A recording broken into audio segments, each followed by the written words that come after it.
La Bible nous parle d'une période d'avant la création. Que faisait-il?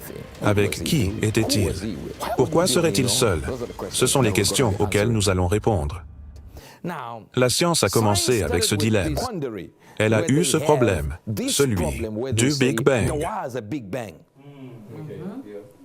Or, le problème avec le Big Bang, c'est qu'il s'agit d'une explosion.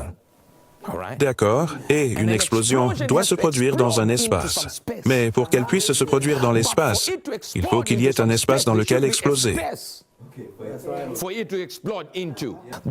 Le point, c'est que nous avons un problème dès l'ouverture de Genèse chapitre 1, car il est écrit que Dieu a créé le ciel. Or, s'il a créé le ciel, il y a un problème, car nous ne savons pas où il réside. Si le ciel a été créé, alors Dieu ne vivait pas là-bas. Alors, quand on arrive à Éphésiens chapitre 4, et si vous lisez le verset 10, il est dit que lorsqu'il monta en haut, vous savez, vous souvenez-vous de tout le chapitre? Je veux vous donner le contexte. Il emmena des captifs, mais il alla bien au-dessus de tous les cieux. S'il monta bien au-dessus de tous les cieux, cela signifie que Dieu ne vit pas au ciel. Et lorsqu'il monta en haut, il n'alla pas au ciel. Il dépassa les cieux. Maintenant que nous comprenons qu'il ne réside pas là, nous avons un autre problème. Alors, où Dieu demeure-t-il? Nous avons donc un problème immédiat dans les Écritures. En théologie, nous appelons cela une tension dans le texte. La question ici n'est pas « où Dieu reste-t-il ?» La question principale est « qui a créé Dieu ?» Mais avant de parler de qui a créé Dieu, parlons de l'endroit où il demeurait. Maintenant, dès que nous voyons Dieu créer le ciel, il n'y est jamais resté. Il l'a créé. Et l'Écriture dit ici « au commencement ». Le mot « au commencement » signifie « dans le temps ». Commencement est une indication du temps. Cela signifie qu'il fut un temps où Dieu créa le temps. Permettez-moi d'inverser la situation.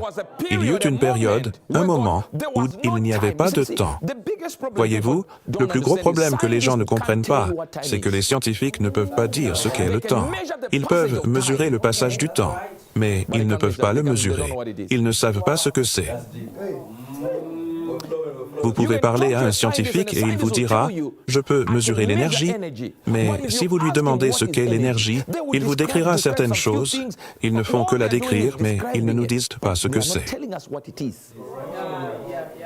Alors, quand les scientifiques commencent à se vanter de comprendre la connaissance et tout ce qu'ils disent, ils oublient qu'Isaac Newton était un scientifique. Ils oublient qu'Albert Einstein, lorsqu'on lui a demandé « Où avez-vous trouvé la théorie de la relativité ?» il l'a dit dans le livre de la Genèse. Ils oublient. Ils pensent donc que tous les scientifiques ne croient pas au Christ et ne croient pas en Dieu. Mais qui est ce Dieu? D'où vient-il? Dès que vous demandez « D'où vient Dieu ?» vous ne parlez pas de mon Dieu. Ils n'ont pas compris. Le Dieu chrétien n'a pas besoin de venir de quelque part. Si quelque chose vient de quelque part, alors ce n'est pas Dieu. Si nous l'appelons Dieu, c'est parce qu'il ne vient pas de quelque part. Sinon, il est juste votre frère ou votre cousin. Mais dès qu'on l'appelle Dieu, oubliez l'idée de venir de quelque part. Impossible. Dès que les gens se demandent « Qui a créé Dieu ?», ils disent qu'il y a eu un temps où quelque chose a créé Dieu. Mais en disant qu'il y a eu un temps où quelque chose a créé Dieu, ils passent à côté de l'essentiel. Ce quelque chose qui a créé Dieu est en réalité le Dieu que nous recherchons. Tant de gens disent « Non, mais le temps a toujours existé ». Non, la Bible vous le dit ainsi.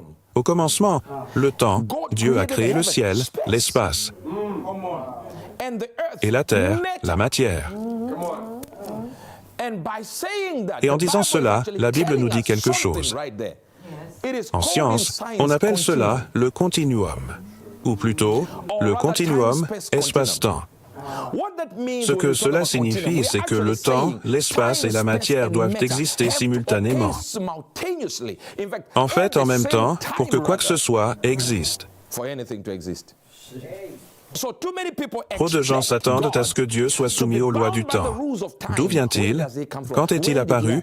Qui l'a créé? Si Dieu a besoin de création, il n'est pas Dieu. Donc, par définition, dans les définitions judéo-chrétiennes, Dieu est en fait la définition de Dieu, le créateur incréé de l'univers. Par définition, Dieu défie cette question. Imaginez que c'est la première fois que vous venez en Afrique depuis ce pays. Vous arrivez en Afrique et je tiens une chenille. D'abord, vous me prendriez pour un fou. Vous essaieriez même de m'expliquer que ce n'est pas comestible.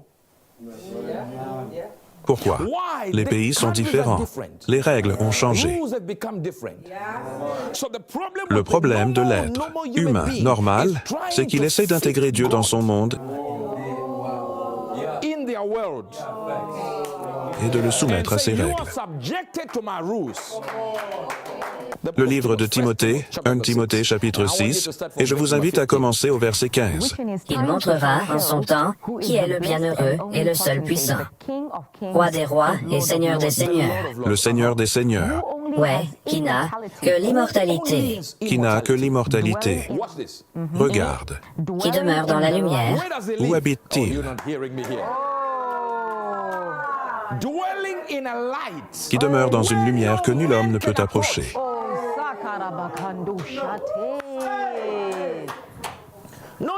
Pas au ciel. Il demeure dans la lumière. Il demeure dans la lumière. Lui-même est lumière. Il vit dans sa propre circonférence. C'est donc que j'existe dans une lumière que nul homme ne peut approcher. Et maintenant, j'ai un problème, car je veux créer quelqu'un appelé homme qui devrait m'approcher. Que dois-je faire? Philippiens 2, verset 6, qui étant en forme de Dieu, qui étant en forme de Dieu, vous voyez qu'il était en forme de Dieu. Ouais. Je ne pensais pas que ce soit un vol. Ouais. Je pense que c'était un vol. Ce n'était pas un mensonge pour lui d'être égal à Dieu. Il ne lui est jamais venu à l'esprit qu'il mentait. Et il ne l'était pas. Allons-y. Je veux que tu vois le 7. C'est là que tu rates le message. Je sais que tu n'as pas compris. 7, sept. Mais il s'est anéanti. Il s'est anéanti. La version anglaise standard dit qu'il s'est vidé de lui-même. Imagine maintenant que Dieu est dans sa circonférence avant le temps et qu'il réalise qu'il est assis juste là. Où? Dans sa circonférence, parce que Dieu ne peut tenir nulle part. 1 Roi 8, 27. Mais Dieu habitera-t-il vraiment sur la terre? Alors, disons qu'il n'est pas au ciel. Peut-il tenir sur la terre? Allons-y. Voici, les cieux et les cieux des cieux ne peuvent te contenir. Les cieux des cieux ne peuvent te contenir. Ceci est plus grand que le ciel où tu penses qu'il demeure. 2 Chroniques 6, 18. Mais Dieu habitera-t-il vraiment avec les hommes sur la terre? Voici, les cieux et les cieux des cieux ne peuvent te contenir. Combien moins cette maison que j'ai construite. Je t'ai bâti un temple, mais je sais qu'il est trop petit. Dieu ne pourrait pas tenir dans un seul chrétien. Oh, ils n'ont pas entendu. D'accord. J'ai dit, Dieu ne peut pas tenir dans un seul chrétien. C'est pourquoi tout le christianisme est appelé le corps du Christ. Le corps. La Bible dit donc dans Philippiens qu'il s'est dépouillé lui-même. Adam n'en est pas encore là. Super, parce que Christ a été crucifié avant la fondation du monde. Donc, Christ n'est pas venu sur terre. Le monde n'a pas été créé, Dieu n'a pas dit que la vie soit. Avant qu'il dise, au commencement des temps, avant cela, Dieu était avec lui-même. Jean 1, verset 1. Au commencement était la parole, et la parole était avec Dieu. Qu'y avait-il au commencement? C'était la parole. Donc, le livre de Jean, chapitre 1, verset 1, est en fait le début de la Bible. Oui, parce que dans la Genèse, il est dit qu'au commencement, Dieu créa le ciel et la terre. Il parle d'un monde matériel créé par un Dieu dont on ignore l'origine.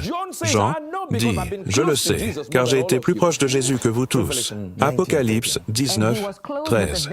Il était revêtu du vêtement teint de sang, et son nom est la parole de Dieu.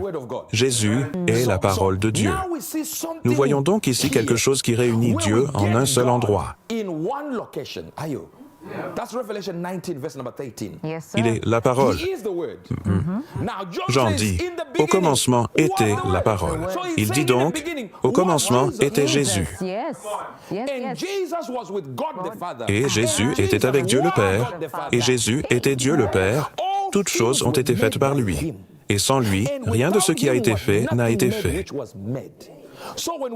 Donc, quand nous voyons la Bible dire que la lumière soit, nous savons qu'elle dit plutôt, et Jésus dit que la lumière soit, parce que Jean a dit qu'il est celui qui a tout créé, la parole a créé.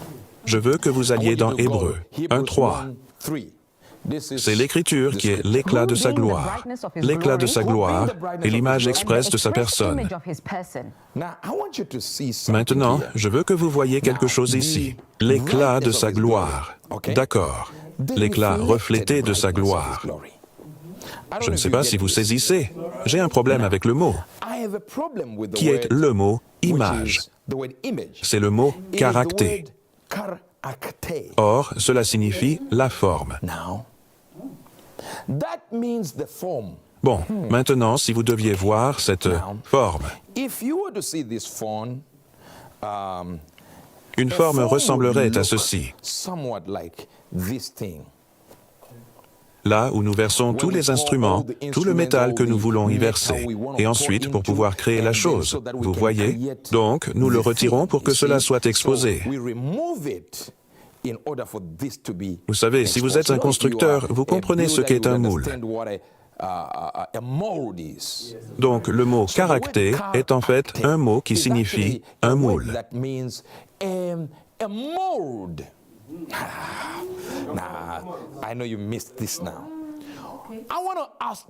Je voudrais poser la question. Qu'est-ce qui constitue la brique? Est-ce la brique qui fait le moule ou le moule qui fait la brique?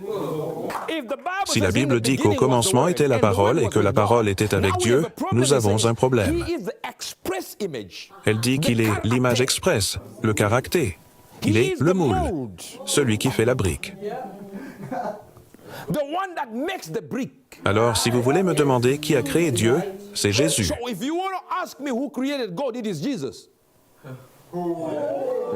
Vous n'avez pas entendu ça, hein?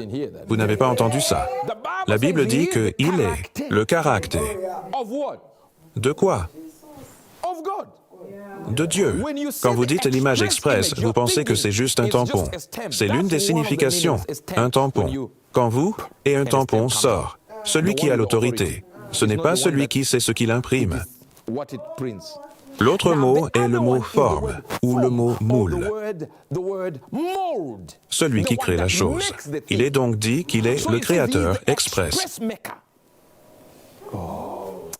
Si vous avez une pièce de monnaie, n'est-ce pas?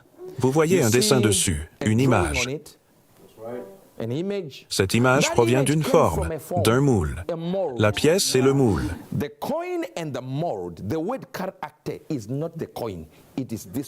Le mot « caractère », ce n'est pas la pièce, c'est ce moule. Est-ce que je viens d'approfondir certaines personnes? La Bible dit « Au commencement était le Verbe ». Il y avait Jésus avant tout ce qu'on appelle Dieu.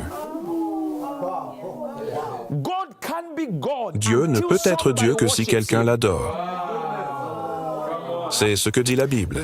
Si vous consacrez plus de temps à votre femme, à votre voiture, à votre maison, à vos enfants, vous ne méritez pas d'être au ciel. Vous ne méritez pas le royaume des cieux. Autrement dit, tout ce à quoi vous consacrez devient votre Dieu. Mais imaginez que la parole soit seule et que personne ne l'adore. Comment alors la parole peut-il devenir Dieu s'il n'y a rien à adorer? Alors Jésus parla et créa les anges. Et aussitôt, il créa les anges. Les anges s'agenouillèrent, se prosternèrent, le regardèrent et l'adorèrent. Et il devint Dieu. Ainsi, au commencement était la parole. Mais la parole n'avait personne pour l'adorer jusqu'à ce qu'elle commençât à créer. Et lorsque la parole a créé, elle était qualifiée à être Dieu. car maintenant, elle est adorée.